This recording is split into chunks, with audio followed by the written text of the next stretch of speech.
Castles. Citadels of world heritage.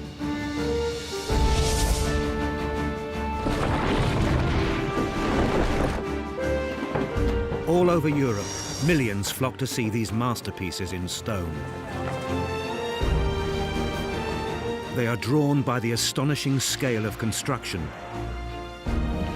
and by a sense of a lost world of heroism and chivalry. But castles are more than magnificent monuments to a past that's dead and gone. They hold the key to understanding a crucial period in the growth of our civilization. In this series, we're on a journey to discover how castles were built and why they were constructed the way they were, how that changed over centuries,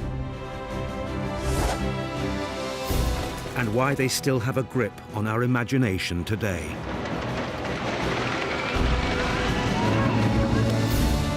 We'll meet the castle builders, the laborers and masons who did the hard work, the geniuses of design who imagined these medieval megastructures, the structural engineers who turned them into reality, and the kings and barons who commissioned them and lived in them. We'll show how the big history of the Middle Ages, the wars of France and England, shaped the castle.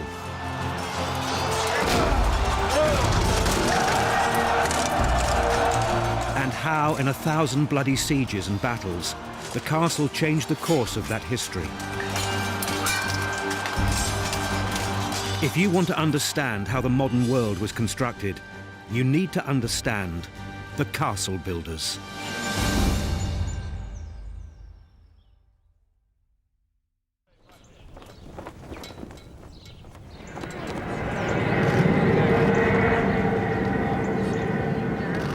The NATO Summit, Wales, 2014.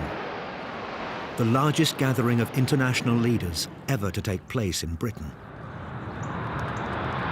The commanders-in-chief of 60 of the world's most powerful armed forces have come together to debate and strategize. What they decide here may shape the future for all of us.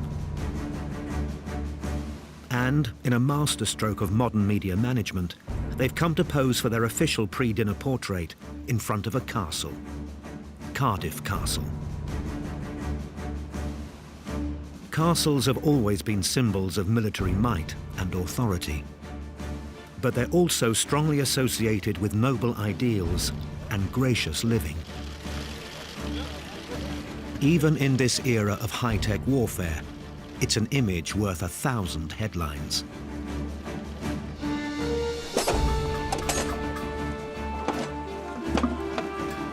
In this series, we've seen how building a medieval castle was a major feat of logistics and hard work, ingenuity and craftsmanship. And how the work of the castle builders stood up to the military onslaughts that were unleashed against it.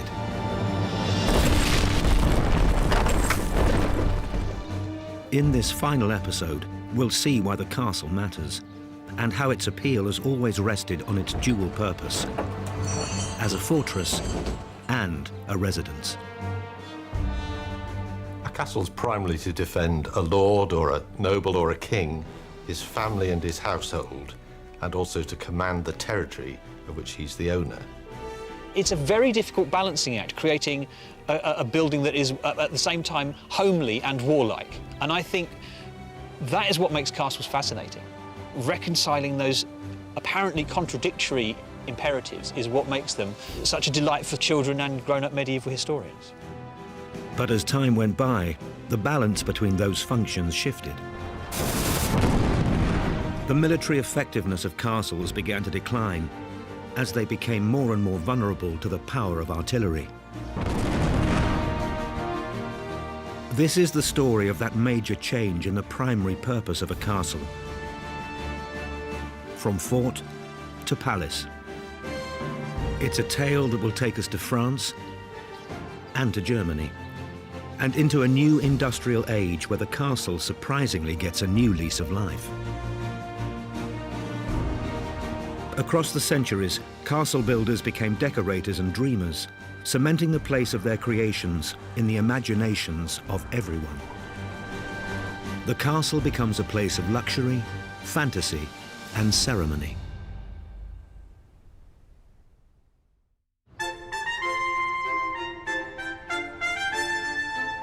Windsor Castle on the outskirts of London.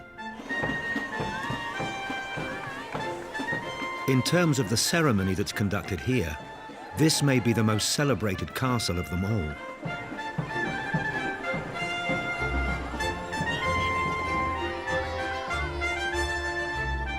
Windsor remains one of the principal homes of the British royal family. It's a tourist destination of global significance. Its status as a symbol glorifying the English monarchy dates back hundreds of years, to the reign of Edward III in the 14th century. Windsor was already a substantial castle when Edward came to the throne, but he spent a king's ransom enhancing its grandeur and majesty. It was said to be the most expensive secular building project of the entire Middle Ages in England. But it wasn't simply a vanity project. Edward had decided to press his claim to the throne of France. It was a bold and risky move. Success depended on the military support of the English nobles. Edward decided to make Windsor a focus for the cult of chivalry, which underpinned his call to arms. Edward's stroke of genius was to reach back into the founding myths and legends of Britain, to the stories of King Arthur and his knights. Here at Windsor, he would construct a Camelot for his own age. This is a really interesting moment politically and historically because the 100 Years' War has just started. It's in its early years. And he wants to make a bold statement, not just to France, who he's at war with, but to the rest of Europe. For Edward, aligning himself with King Arthur of great legend was going to make a bold statement. So Edward makes a promise, makes an oath that he's going to establish a vast round table of 300 knights, according to the chroniclers, another round table in Edward's own time. One of the special things about Arthur and his knights in legend is that they are peacekeepers. They protect the weak and they fight legitimate causes. So all of this ideological background that comes from the Arthurian myth feeds into Edward III's political agenda. As the war against France begins in earnest, Edward honours his son, the Black Prince, for his valour in the field. And he organises spectacular tournaments and builds a new home for a select band of knights back in Windsor. The Order of the Garter, with its famous motto, "Shame on him who thinks evil of this," is the oldest and most prestigious order of chivalry in Britain. In using the castle to buttress his royal authority, Edward III could take inspiration from his own genealogy. He was the son of Edward II, whose birth at Cardiff Castle had been a piece of flamboyant political theatre, orchestrated by his father, Edward I, Edward Longshanks. Longshanks may have used brutal force to subdue the Welsh and the Scots, but he was not afraid to use more romantic notions to reinforce his claims on Britain, as a remarkable object that's now housed in another royal castle shows us.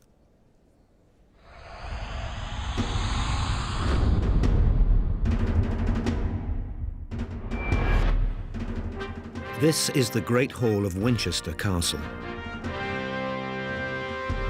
The enormous painted table that now hangs on the wall was said to be the very round table used by King Arthur and his knights. The names of the 24 knights appear in their allocated places around the edge of the table.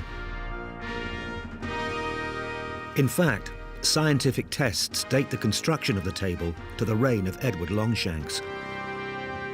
It was probably built to celebrate the betrothal of one of the king's daughters. And English monarchs continued to value this powerful symbol. In the 16th century, Henry VIII had the table repainted with a Tudor rose at its centre. The connection with Arthur legitimised a claim to the throne, and a central feature of the Arthurian myths was the castle.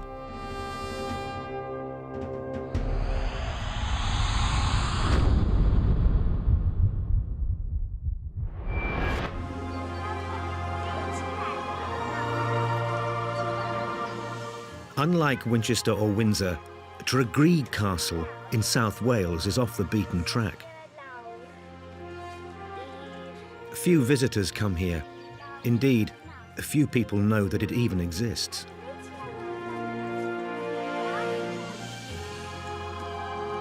And yet this secretive location has plenty to reveal about how the castle was actually used to delight and to entertain nobility in the Middle Ages. And it has something to say too about the castle's place in one of the most famous tales of King Arthur's knights. But the first thing that strikes you about the ruined castle is the sheer scale of the place. Tregearig is the biggest inner wall, the biggest single enclosure of a castle anywhere in England and Wales. Bigger than Caerphilly, bigger than Windsor. What you see today is an enormous gatehouse and a very imposing tower connected by a curtain wall. So superficially, it looks a very impressive, defendable structure. Go inside these buildings and there's something very different. They're divided up into rooms, each of which is provided with ensuite facilities, a toilet or a latrine, a wash basin. There are fireplaces, there are glazed windows, and they're clearly not anything to do with defence. They're all to do with accommodating important people who came to this castle to retreat away from the cares of being a lord or lady. The luxurious toilet facilities were finished with a quality of craftsmanship worthy of a palace. Even the masonry below the toilets shows an attention to detail which seems almost excessive to their purpose. But it would have been all too convenient for any would-be attacker to break into the castle via the shafts of these latrines. They indicate that the effort and resources lavished on building this huge castle weren't deployed to any military purpose. And this wasn't even the main castle used by the Lords of Usk. Tregearig was simply a base for them to entertain their guests and to go hunting.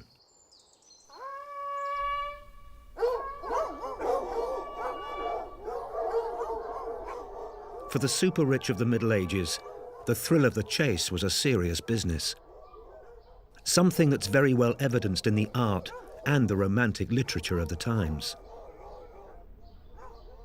Castles and hunting are the subject of many medieval romances. These are the things that influenced the great men of the day. They're the things that they aspired to be, one of the heroes of the great medieval romance.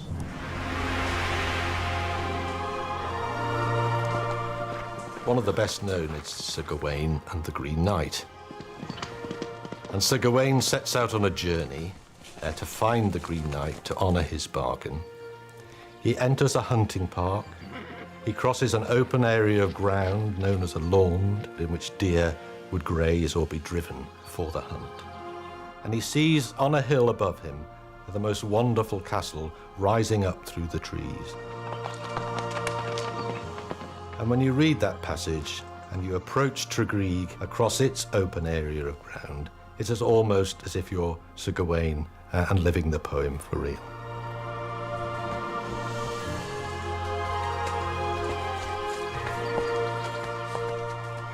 In the mythical castle, Gawain finds himself isolated. But it's his integrity, not his skill with the sword, that's put to the test. While all the other men are out hunting, doing noble chivalric deeds, the kinds of things that knights do when it's not wartime, Gawain is in the feminised space of the castle with the ladies. The ladies are actually used as a test to test his honour, his moral integrity. So the lord of the castle's wife comes to Gawain each day on 3 occasions and tries to seduce him. The castle in this romance is a place for testing the integrity, the morals, the honour of the knight.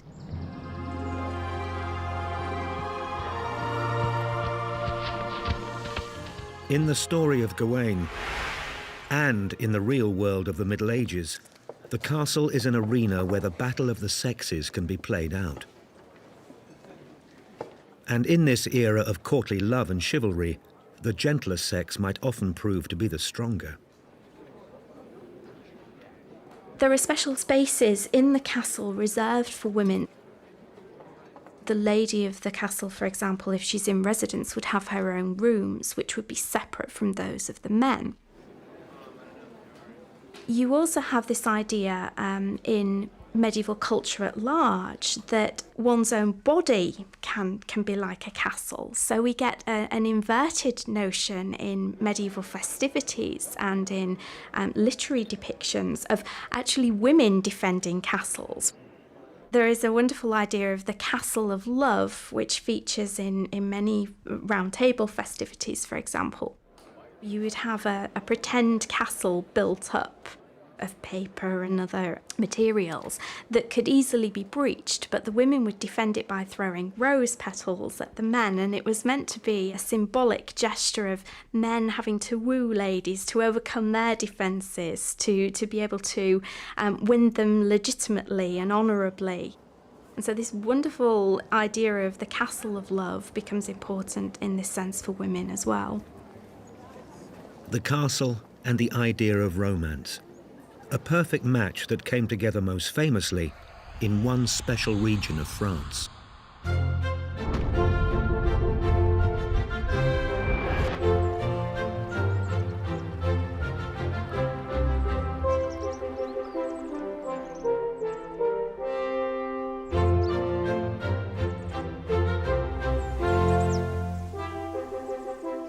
Fairy tale chateau, gorgeous ceremonies, royal hunting expeditions, Renaissance palaces. Historians credit the Loire with giving birth to a whole way of life, the French way.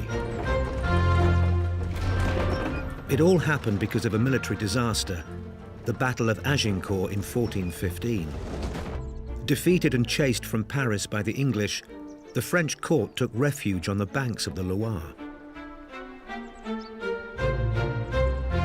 There was rich and fertile ground here, and river links right across the country. A golden age was about to begin. Once France had found peace again, economic prosperity led to an unprecedented architectural flowering. For the castle builders of the Loire, their time had come. Today, the town of Langeais still typifies the French way of life. It was already a well-established settlement when King Louis XI decided to build a chateau here in 1465. Louis XI cherche en fait à montrer son pouvoir et son autorité. Il en est aux premières années de son règne. Donc c'est vrai qu'il cherche à montrer la présence royale sur le territoire tourangeau. Alors Tours, c'est alors la capitale du royaume. Et il choisit finalement la place de Langeais parce qu'il n'y a pas beaucoup de châteaux royaux sur ce côté-là de la Loire. The facade the castle presents to the town suggests that its builders had some real military purpose in mind. It has all the conventional features of a defensive citadel. A forbidding fortress-like wall, an array of towers, a drawbridge. Il a été construit en effet à la fin du Moyen-Âge, donc c'est un modèle assez caractéristique avec du côté de la ville une véritable forteresse très imposante et on a tous les éléments nécessaires en quelque sorte, donc les grandes tours, tout en haut le chemin de ronde sur machicoulis, donc qui permettait aux gardes de surveiller les environs. Et puis on a également le pont-levis. Donc tous ces éléments en fait à l'origine militaire ne vont pas servir au château de Langeais parce qu'il n'y avait pas de danger en Touraine. En fait, on s'en sert pour montrer la puissance royale. It's Langeais' rear facade which reveals the chateau's true raison d'être.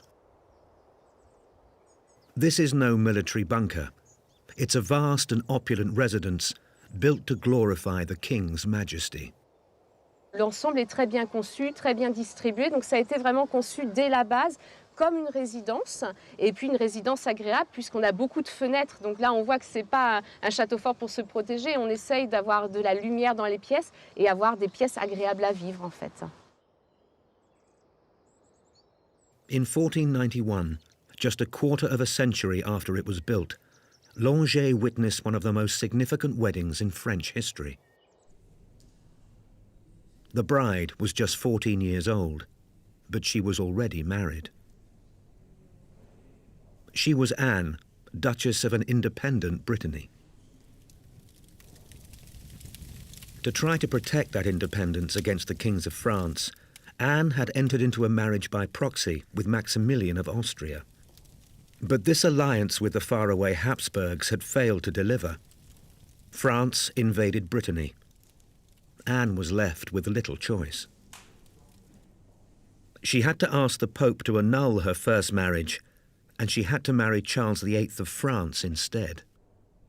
Bien sûr, on avait demandé l'annulation du mariage de Anne et de Maximilien au pape, mais la décision se faisant attendre, eh bien, on a anticipé et on a célébré le mariage à Langeais avant d'avoir obtenu l'annulation du précédent mariage. Donc on essayait de ne pas trop ébruiter en effet cet événement, d'où la grande discrétion voilà, avec les horaires et puis le château de Langeais aussi puisque la cour n'y résidait pas à ce moment-là. The quick and secretive early morning ceremony took place here in Langeais, with none of the customary royal pomp, but in front of a small group of influential witnesses. Le témoin d'Anne de Bretagne, c'était le prince d'Orange, et puis le témoin de Charles VIII, c'était son plus proche cousin, Louis d'Orléans, alors qui deviendra d'ailleurs roi quelques années plus tard sous le titre de Louis XII.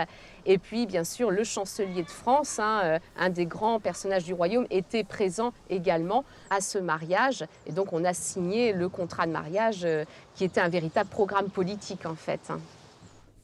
Evidently, these powerful friends and allies of Charles were willing to turn a blind eye to the fact that the papal annulment had not yet been agreed.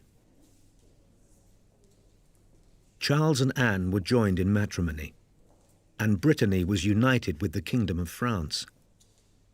But Anne continued to stand up for her people, and her fascinating life story has another twist to it. Much sooner than she could have anticipated, she was to become Queen of France for a second time.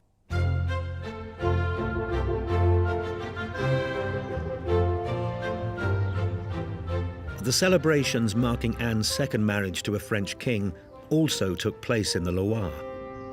This time, the venue was the royal chateau of Blois. In 1498, King Charles had died after an accident. The new king was his cousin, Louis XII. As Prince of Orléans, he'd been a witness at Charles and Anne's wedding just 7 years before. Louis had been born at Blois, and on his accession to the throne, he embarked on the reconstruction of the chateau where he'd grown up. Louis XII et Anne de Bretagne affectionnent particulièrement ce château. Louis XII y est né, il y a grandi. C'était à l'époque le pôle d'une véritable culture de cour réunie par son père Charles d'Orléans, notamment une cour poétique, s'étant en quelque sorte retiré de la politique pour se consacrer plutôt à du mécénat culturel. C'est donc dans ce milieu que Louis XII a grandi, qu'il a été baigné. Blois was already regarded as one of the most beautiful fortresses in France, but Louis resolved to turn it into a true palace. And having cemented France's annexation of Brittany by marrying Anne in Nantes, Louis brought his bride back here for the wedding celebrations. This time, there was to be no secrecy. Blois became the setting for a succession of regal gatherings and diplomatic summits. Archduke Philip of Austria paid his respects, Machiavelli too, and Cesare Borgia came here to be married.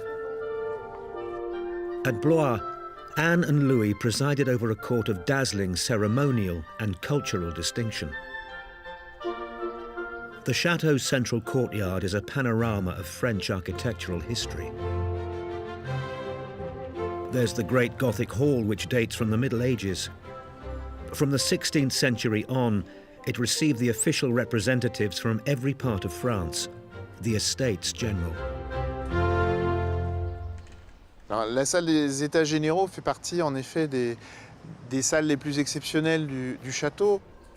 Elle a d'ailleurs pu être datée très précisément par dendrochronologie, donc l'étude de l'âge du bois dans la charpente, qui date cette charpente précisément de 1214. Donc c'était une salle qui a aujourd'hui exactement 800 ans. Cette grande salle servait en quelque sorte de salle polyvalente qui recevait les grandes cérémonies organisées par les comtes de Blois et plus tard par les rois de France. The Hall of Estates also served as a ballroom and as a venue for concerts. Nowadays, the huge space conveys the whole story of Blois in a very modern, interactive form. Across the courtyard is the wing added by Louis XII around the time of his wedding to Anne. The royal propaganda presented her as the perfect queen, a symbol of union and peace between France and Brittany. And yet, to the end, she intrigued tirelessly to defend the independence of her duchy. Anne was in residence at Blois for 15 years. When she died here in 1514, her funeral lasted 40 days. The following year, King Louis was succeeded by Francois I. Francois was responsible for Blois' most decorative feature, a masterpiece of Renaissance architecture. The chambers of Francois' new wing are accessed from an astonishing polygonal staircase which projects outward from the line of the facade. The ornamentation is Italianate. The balconies are designed both to see and to be seen. Courtiers could watch the king regally ascending the staircase, and on other occasions they could climb up themselves for a grandstand view of festivities in the courtyard below. Even today, the elegance and grandeur of Blois is palpable. It's easy to conjure up the spirits of those who paraded around this courtyard in its glory days. Pour moi, travailler au château de Blois est un véritable privilège. D'abord parce que c'est un lieu qui réunit l'histoire, l'architecture, qui abrite aujourd'hui des collections extraordinaires. Et puis surtout, c'est un lieu, un château qui a vécu, qui a été la demeure des comtes de Blois, des rois et des reines de France pendant plus d'un siècle. Et leur présence habite encore ces murs. Et puis, il y a dans ce château des moments magiques, notamment le soir, quand la cour se vide de ses visiteurs. On sent monter dans les murs la présence de tous ces habitants qui ont laissé une partie de leur âme. In the changing facades of this chateau, we can see the ebb and flow of French history.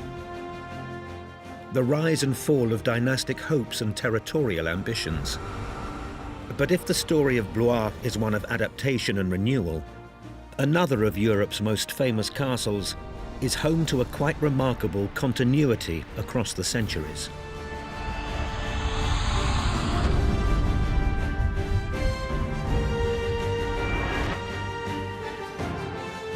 Eltz Castle, Burg Eltz, has been in the hands of one family since its construction in the 12th century.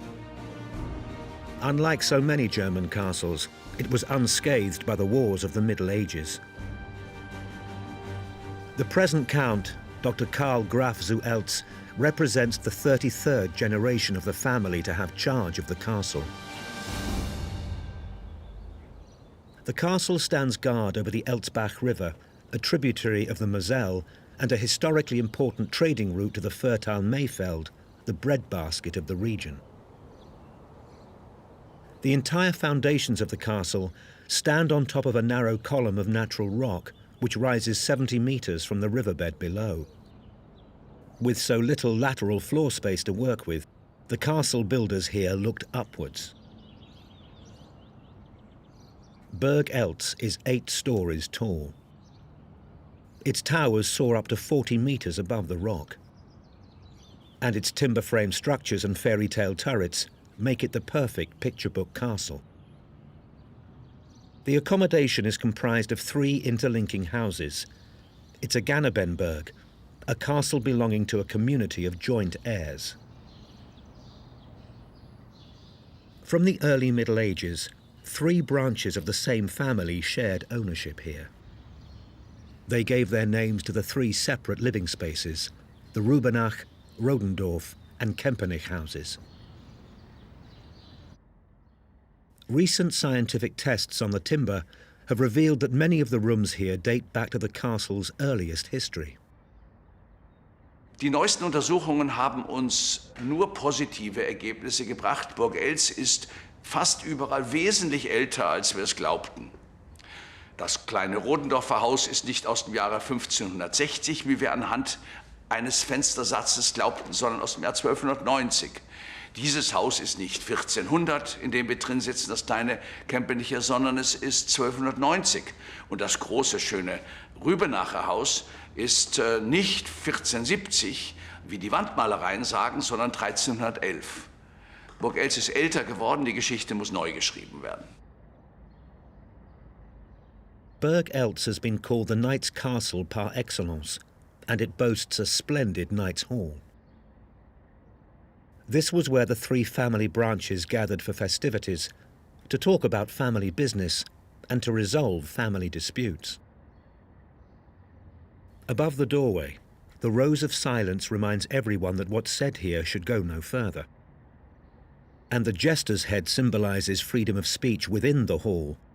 Medieval jesters were allowed to say whatever they wanted without fear of consequences. Frank talk within the family contributed to centuries of stability for Burg Eltz.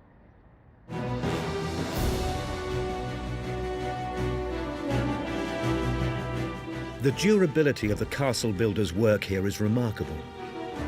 All the same, maintaining the fabric of buildings which are centuries old involves huge cost and effort. The Eltz family is now supported in the upkeep of their historic treasure by the state. But for the 33rd generation of the dynasty, the responsibilities remain onerous. Natürlich ist es eine Last, ein solches Haus zu führen. Es ist eine große Verantwortung gegenüber der Familie, gegenüber der Öffentlichkeit und gegenüber einem selber. Und es war für mich von frühester Jugend an klar, dass ich diese Aufgabe werde schultern müssen. Auf der anderen Seite ist es ein Haus, das durch seine schiere Schönheit einen für jede Arbeit entschädigt. Und deswegen bin ich eher ein glücklicher Mensch als ein mit schwerer Last beladener. Burg Eltz is rightly celebrated for the vistas of the castle that can be enjoyed from all around the grounds below. From 1965 to 1992, an engraving of one of the views featured on the 500 Deutschmark note, something that evokes nostalgia in many of the German visitors to the castle. And for everyone who comes here, Burg Eltz is a rare glimpse of a bygone age. The remarkable survival of buildings and of values which have disappeared elsewhere in our modern world. Eine Burg wie Burg Eltz zeigt jedermann seine Geschichte. Keineswegs nur die Geschichte der Herren und Grafen zu Eltz, sondern die Geschichte aller Deutschen. Und diese fasziniert dann doch mehr, als man so allgemein glaubt. The Eltz family story is a true exception. It's a direct and personal link to the traditions and values which built the medieval castle, and which they have carried down the centuries to this very day.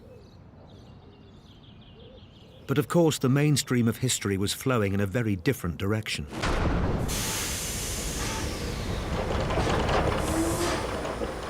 250 years ago, a revolution began. The Industrial Revolution. Invention and innovation, scientific discoveries, water power and steam power, new machines and devices. A new mechanical age, consuming raw materials and minerals, and spewing out more and more product. There was change in every aspect of life, and the castle seemed destined to be left behind. But this was the age of surprises. Many castles did fall into ruin, but others found a new role in this industrial era. The wealth created by industry wasn't spread evenly. The workers suffered squalor. They lived in cramped housing without sanitation, in hovels that spread disease and death. The new industrialists became fabulously rich. Some yearned to live in castles like the barons of old.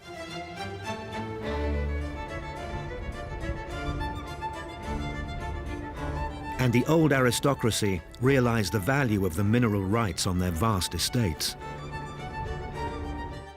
On the sites of what were once modest fortifications, men like the Baron Penrhyn, who controlled the North Wales slate industry, were able to build entirely new fantasy castles.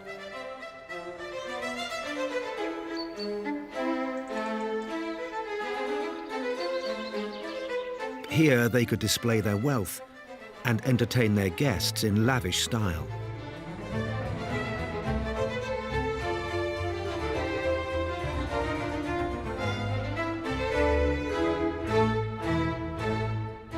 Fine dining in North Wales, but the most spectacular reimagining of the castle in Victorian times happened at the other end of the country.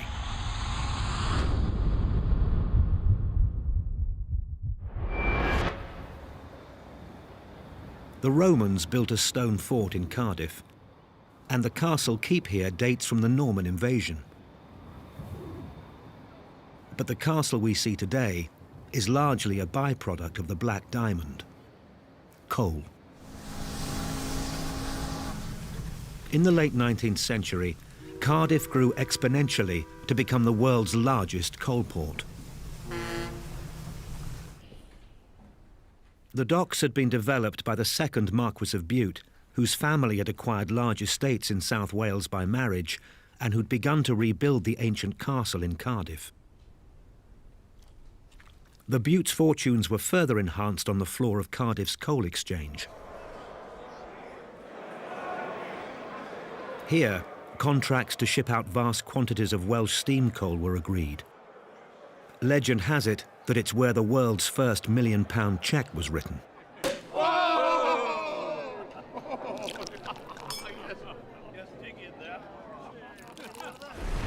The coal was hewed from beneath the South Wales valleys by a huge workforce who saw little financial reward for their efforts. Much of the land above was owned by aristocrats like the Butes, and it was they who benefited from the mineral rights.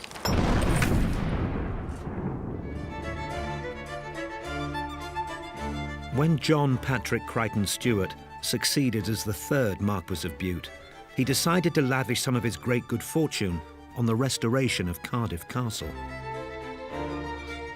In a modernising age, he was a man who loved antiquity.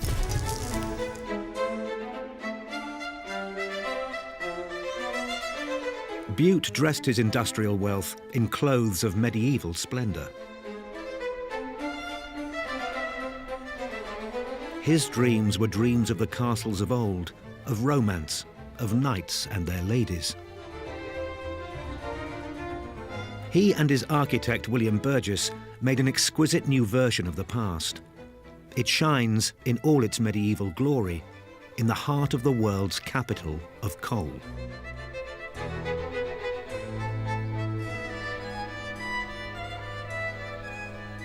Ultimately, it was built on the sweat and blood of the miners. But one castle wasn't enough for the Marquis. On the outskirts of Cardiff, his vivid Victorian imagination and untold wealth produced another Gothic fantasy, a fairy tale castle in the woods. Castell was also designed by Burgess. Given free rein by his paymaster, Burgess didn't hold back. Dazzling ceilings, extravagant decoration, fanciful fireplaces. It was all a bit much for the colliers who'd done all the hard work. As they were finishing their night shifts, the Marquis and his lady might have been waking up in the luxury of this astounding bedroom. Except that they very rarely did. For all the money spent, there's no evidence that the Butes slept for more than a handful of nights here. This outlandish wash basin was a utility scarcely ever utilized.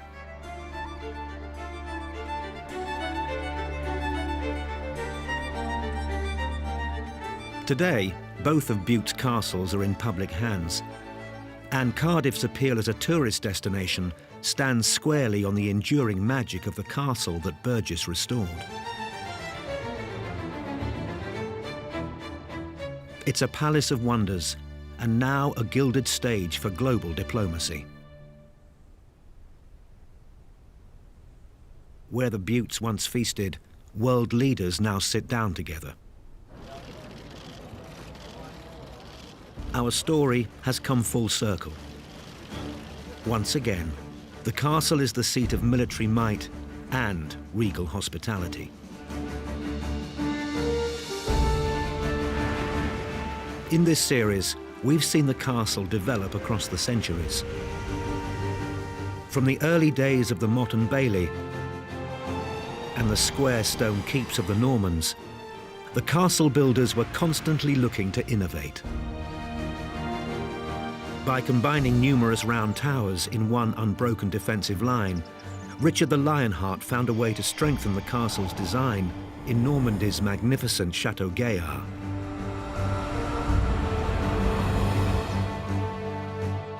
Caerphilly was the first castle in Britain designed to be defended by walls within walls.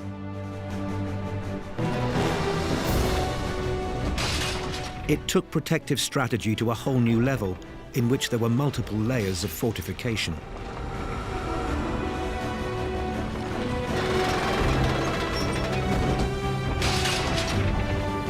And in the active defensive system of Carcassonne, the castle came close to being impregnable. This was a defensive system on a grand scale, which allowed the garrison to carry the fight to anyone who threatened the citadel.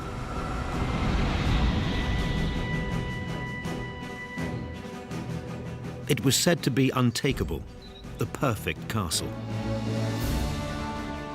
In the 21st century, these architectural details still fascinate children of all ages. The castle's big, and it's like the safest place you can go and stay. More than any other historical structure, the castle gets a grip on their imaginations in their classroom projects. And it enables them to visualize a whole medieval way of life when they make their school visits. But castles are fun as well as being educational. Within sight of the real Windsor Castle, the Legoland Resort trades on the excitement that the castle represents for the whole family. The model of Caerphilly Castle here was carefully constructed with more than 100,000 plastic bricks. It took 289 hours to make. It reminds us the real thing was built in little more than 3 short years. Here, the castle stands as a global icon, alongside models of world cities like Paris, Amsterdam, and London. Whether they're the thrilling centerpieces of leisure parks or pulling in the crowds as tourist attractions in their own right, castles have never been more popular. But they're not just objects of wonder for the young. My career has been in ruins, and it still is today. And the most impressive ruins of all are those of castles. I've been fascinated by castles, partly because I see them as the theatres in which some of the great political, social, and even family events of the Middle Ages took place. Castles are the most tangible reminder of the magnificence that was achieved in the Middle Ages. This is power. This is an expression of power, whether it's military power or symbolic power or what have you. I find castles fascinating because I'm allowed to go around them now in a democratic age. You know, this was a place built by the most powerful man in Western Europe, and now I can wander around his bedroom. I can sit in the place where he prayed to the Almighty. These buildings have become democratized. That is what makes castles fascinating. That is what makes them such a delight for children and grown-up medieval historians. Whatever age we are, the castle appeals to us because of its strength as well as its beauty. Castles have a brutal side to them. They remind us of the reality of our past, how our lives and society has changed. It was a time when people and nations were oppressed by the castle builders and the castle owners, but also they conjure up in our minds images of knights riding out, doing wonderful chivalric deeds, of damsels in distress needing protecting. They hearken back to a golden age that never existed, but that we would like to imagine once did. Whether they originated in a golden age or not, castles have stood the test of time. Today, their ramparts are open to us all to explore.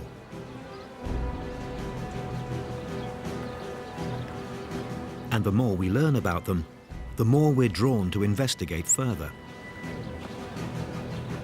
The castle builders not only constructed an intriguing past, they built a solid future too.